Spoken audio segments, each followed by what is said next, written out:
이유책방까지 오시느라 고생 많으셨습니다. 이유책방의 이유입니다. 네, 여러분 안녕하세요. 제가 오랜만에 돌아왔습니다. 지난달에 촬영 한번 하고 이번 달은 바로 1월에 제가 어떤 책을 읽었는지 여러분들께 간략하게 소개해드리는 독서 결산 영상을 가지고 왔습니다. 제가 아시겠지만 지금 임신 중이기도 하고 또 새 집으로 이사를 들어온 지 얼마 되지 않아가지고 사실 좀 정신이가 없어요. 그래서 책을 예전처럼 막 한 달에 막 10권, 뭐 10몇 권 이렇게 읽지를 못하겠더라고요. 그래도 제가 읽고 싶어 하는 책들 위주로만 아주 알차게 읽었던 1월이라고 정리를 할 수 있을 것 같고, 그럼 과연 제가 어떤 책을 어디서 어떻게 읽었는지 한번 나눠보도록 하겠습니다. 1월의 첫 책이자 2025년의 첫 책으로는 아주 오래전에 읽었던 책을 다시 한번 읽게 되었습니다. 바로 메리언 울프의 다시 책으로 라는 책을 읽게 되었고요.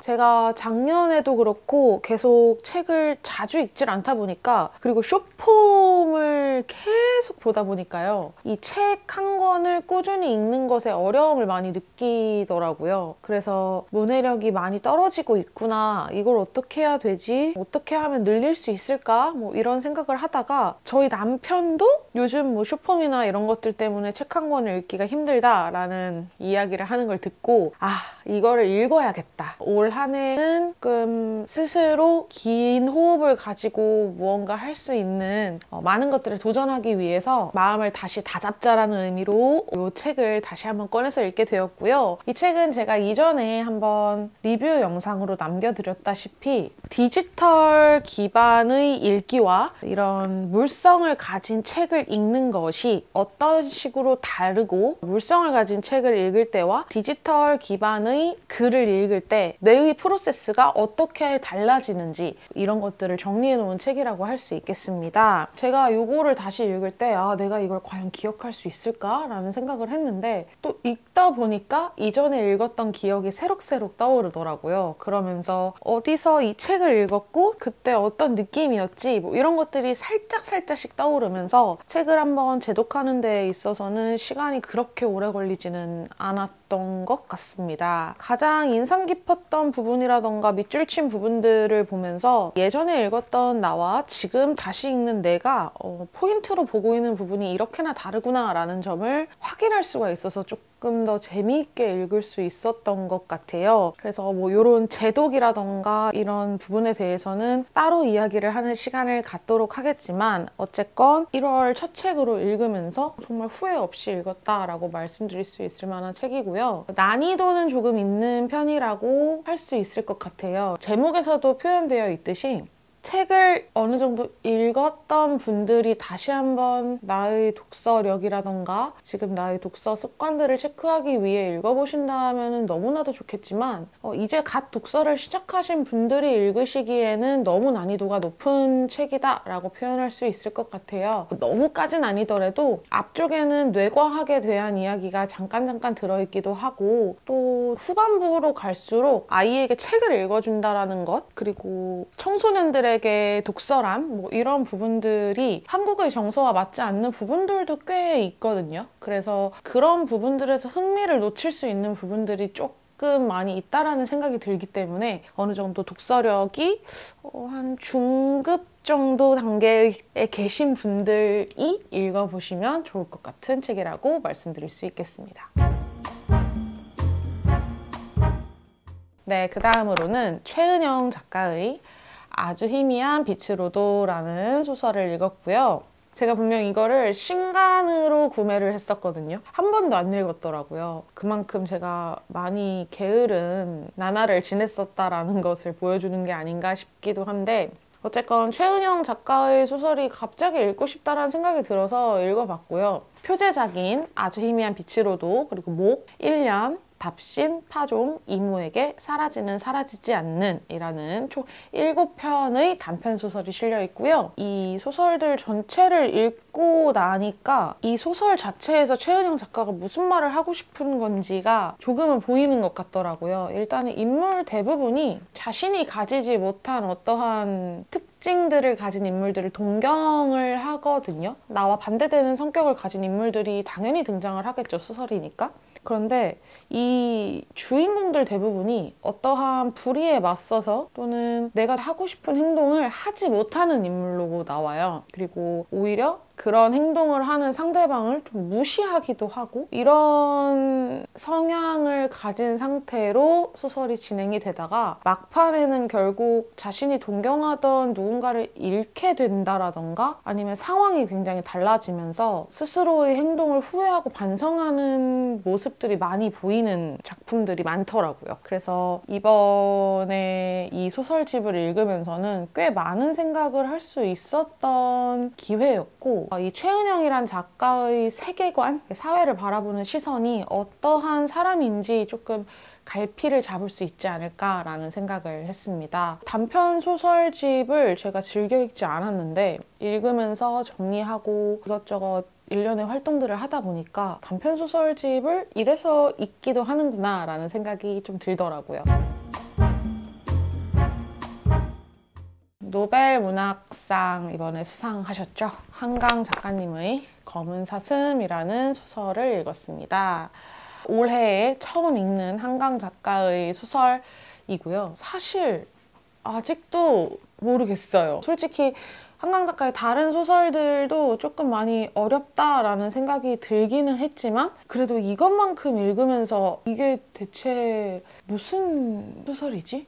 무슨 말이지? 무슨 얘기를 하고 싶은 거지? 라고 딱 구체적으로 감이 잡히지 않았던 소설은 이 검은 사슴이라는 소설이 거의 처음인 것 같고요. 분량도 생각보다 만만치가 않아서 이 긴 호흡의 소설을 읽는데 꽤 많이 애를 먹었던 기억이 납니다. 그래도 굉장히 재미있게 막판에는 빠져들어서 읽고 책장을 덮었던 기억이 나고요. 인형과 명윤이라는 두 인물이 사라진 의선을 찾아다니는 과정을 실어놓은 이야기인데요. 이 안에서 또 사진사 장씨라는 인물의 에피소드가 번갈아 가면서 진행이 되기 때문에 줄거리를 정리하는데도 조금 애를 먹었어요. 그래서 지금도 제가 줄거리를 설명드릴 때는 인형과 명윤의 이야기만 뭉뚱그려서 말씀드려봤고요. 인상 깊었던 부분은 이 검은 사슴이 무엇인지에 대해서 길게 적어놓은 장면이 있습니다. 이 부분에서 이 검은 사슴의 외관이 어떻게 생겼고 이 검은 사슴의 꿈이 무엇이고 그런데 어떤 일을 당했고 결국 어떻게 되었는지 이런 전설, 우화 같은 거를 적어놓거든요. 이 부분을 읽으면서 조금 어렴풋이 느낄 수는 있었던 것 같아요. 이 책 속에 나오는 인물들 모두가 과거의 아픔을 조금 가지고 있는 인물들입니다. 그런데 자신의 과거를 전혀 드러내지 않고 자신만의 방법으로 감추면서 살아가는 인물들이거든요. 그런데 이 인형과 명윤이 의선에게 느꼈던 감정들은 자신의 트라우마, 자신의 과거를 떠올리게 한다예요. 의선은 이 두 인물에게 과거, 그리고 트라우마, 상처 이런 것들을 떠올리게 하는 인물인 거죠. 그런 의선이 사라졌을 때 이 인형과 명윤이 찾아 나선다는 점, 그리고 그 의선을 찾기 위해서 여행하는 과정 동안 힘든 역경을 거치고 이런 부분들이 결국에는 자신의 아픔을 마주하고 이겨내고자 하는 의지를 다진다? 이겨내지 못했겠지만 완전히 이겨낼 수는 없겠지만 어떠한 의지를 다지게 되었다? 그래서 검은 사슴이라는 것 자체가 책에 나오는 모든 인물들을 대표하는 그 짐승이 아닐까라는 생각을 하면서 책을 덮었고요. 한강 작가의 책은 늘 읽으면서 숨이 턱 막힌다 뭐 이런 느낌이 드는 것 같아요. 읽는 내내 뭔가 가슴이 먹먹하고 어찌 보면 되게 짧게 빠르게 진행될 수 있는 내용을 꾹꾹 눌러서 풀어가지고 적어놓은 느낌이기 때문에 읽으면서 어둡고 어렵고 힘들다. 한강 작가의 책을 읽으면 늘 힘들어요. 그 힘듦이 그래도 다 읽고 나면 긍정적으로 다가와서 다행이긴 한데 어쨌건 한강 작가의 책은 참 힘들다라는 느낌을 받으면서 정리를 할 수 있었던 검은 사슴이라는 소설이었습니다. 만약에 한강 작가의 책을 읽고 싶은데 내가 책을 자주 읽지 않았던 사람이다 라고 하신다면은 이 책은 조금 나중으로 미뤄두시는 걸 추천드려 보도록 하겠습니다.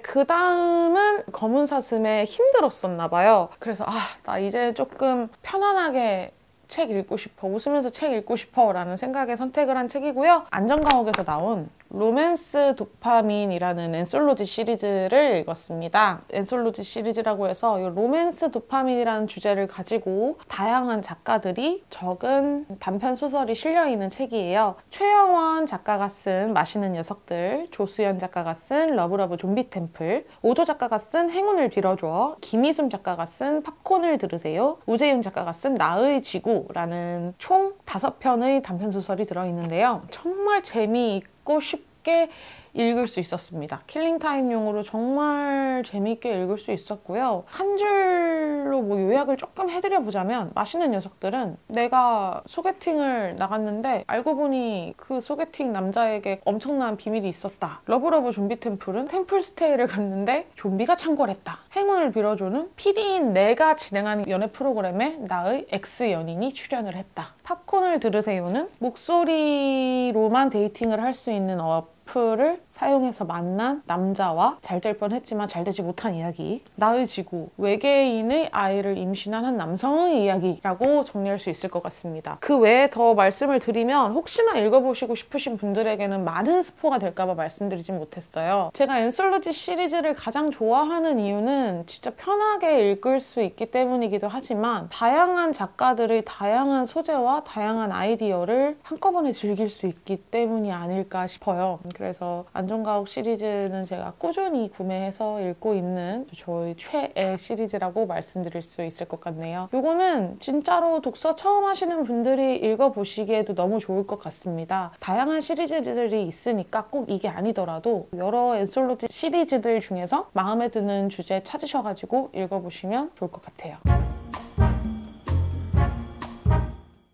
그 다음은 오지은 작가의 아무튼 영양제라는 에세이를 읽었고요. 제가 사실은 좀 다 읽고 나서 이게 뭘까라는 생각을 했어요. 신혼여행 가는 비행기 안에서 읽었고요. 영양제를 잘 챙겨 먹지 않다가 이제 나이가 좀 들면서 챙겨 먹기 시작했는데 그래서 구매를 했던 책이었거든요. 근데 물론 모든 아무튼 시리즈가 자세한 정보들을 알려준다기보다는 그 주제에 관한 자신의 경험, 자신의 생각을 이야기하는 거라는 건 알고 있어요. 근데 내가 지금까지 읽었던 아무튼 시리즈가 이랬나? 라는 생각이 들 정도로 조금 밋밋하게 읽었다라고 표현할 수 있을 것 같고 그건 이 책이 재미없어서라기보다는 이제는 저의 독서에 관련된 취향이 많이 변한 게 아닐까라는 생각이 들어가지고요. 아마 이제 앞으로 아무튼 시리즈는 제가 읽을 일이 거의 없지 않을까라는 생각이 듭니다. 제가 아직까지 좋아하는 거는 뭐 아무튼 문구, 아무튼 서재, 아무튼 메모 뭐 이런 느낌의 아무튼 시리즈는 여전히 재밌게 읽고 있는데 아무튼 영양제는 일단 제 취향이 아닌 걸로 하도록 하겠습니다. 되게 많은 영양제에 대해서 얽혀있는 일화들을 설명하고 있는 에세이고요. 영양제 덕후라고 표현하실 수 있는 분들이 계신다면 한번 읽어보세요. 그러면 나에게도 이러한 에피소드가 있는데 이런 공감대를 형성할 수 있지 않을까라는 생각이 들었습니다. 2022년 노벨 문학상 수상 작가죠. 아니 에르노의 단순한 열정이라는 책을 읽었습니다. 제가 아니 에르노의 책을 몇 권을 구매를 해놓고 읽다 포기하고 했어요. 사실 저한테는 좀 안 맞더라고요. 재미가 없어요. 그래서 돌아오는 비행기에서 가장 얇기도 하고 그러니까 한번 읽어보자 라는 생각에 돌아오는 비행기 안에서 읽었는데 웬걸? 이런 내용의 책이었어? 라는 생각이 들더라고요. 혹시 읽어보신 분들이 많으실지 모르겠지만 좀 미친 사랑을 하십니다. 싶은 사랑을 하시는데 그거에 대해서 어떠한 죄책감을 가진다 이런 것도 없고요. 내가 내 이야기를 적는데 제3자의 입장에서 적는 느낌이랄까요? 그래서 이게 굉장히 도덕적으로 문제가 있는 행동이라는 거를 알면서도 홀린 듯이 읽게 되는, 홀린 듯이 읽다 보면은 책이 끝나 있는, 벌써 끝났어? 라는 생각이 드는 그런 책입니다. 이거를 읽고서 뭐 느낀 게 있다, 감동을 받았다 이런 거는 없지만 읽으려다 만 아니 에르노의 작품들이 이런 문체라던가 이러한 스타일을 닮아 있다면 아마도 이런 스타일 때문에 노벨문학상을 탈 수 있었던 게 아닐까 싶을 정도로 굉장히 독특한 이 작가만의 스타일이 있는 것 같아요. 이 책으로 전부 다 알 수는 없지만 이 책만큼은 너무나도 저한테 강렬하게 다가온 책이어가지고요. 서술 방법도 그렇고 전체적으로 어떠한 문제를 바라보는 이 작가의 시선 자체가 너무나도 독특하고, 아니 어떻게 이렇게 표현할 수 있지? 어떻게 이렇게 생각하고 자신의 일을 이렇게 적어낼 수 있지? 이런 생각 때문에